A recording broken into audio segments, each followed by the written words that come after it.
যশোর বেনাপোল মহাসড়কের পাশের শতবর্ষী গাছগুলো এখন মরণ ফাঁদে পরিণত হয়েছে। বেশিরভাগ গাছ মৃতপ্রায়। প্রায়ই এসব গাছের ডাল ভেঙে ঘটছে দুর্ঘটনা। দ্রুত ঝুঁকিপূর্ণ গাছগুলো অপসারণের দাবি জানিয়েছেন স্থানীয়রা।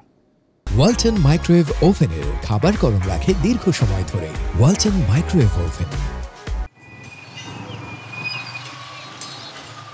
যশোর থেকে বেনাপোল পর্যন্ত ৩৫ কিলোমিটার দুই পাশের শতবর্ষী গাছগুলো এই মহাসড়কের সৌন্দর্য বাড়ালেও বর্তমানে তা যেন মরণ ফাঁদ। জরাজীর্ণ এসব গাছের বেশিরভাগ ডালপালা মরে গেছে, শাখা প্রশাখাগুলো আঁকড়ে ধরে আছে আগাছা। সামান্য ঝড়ো বাতাসেই ভেঙে পড়ছে গাছের ডাল, কখনো কখনো সড়কের উপর হেলে পড়ছে বিশাল আকৃতির গাছগুলো।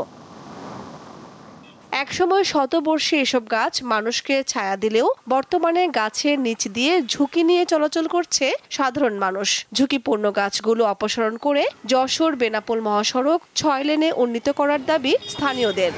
বাস, লরি বা ট্রাকের সাথে ওই যে গাছের সংঘর্ষ হয়, ডালে লাগে।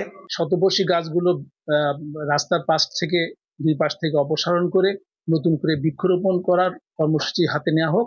গুরুত্বপূর্ণ এই মহাসড়কের নিরাপত্তায় নানা পদক্ষেপ নিয়েছে সড়ক ও জনপথ বিভাগ। আমাদের সহযোগ কর্তৃপক্ষের আওতায় টিএনটি মাইনারের আওতায় সায়েন্স সিগন্যালের একটা এস্টিমেট করে ঠিকাদার নিয়োগ করা হয়েছে। এখন এটা জেলা পরিষদ একটা গাছের বিষয়ে শীঘ্রই যদি কোনো ব্যবস্থা নেয়, এটা আমি মনে করি দুর্ঘটনার ক্ষেত্রে আরো সহায়ক ভূমিকা পালন করবে।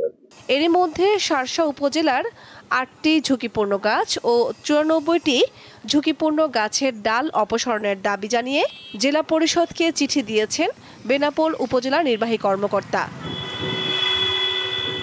কামরুন নাহার, দীপ্ত, বার্তাকক্ষ।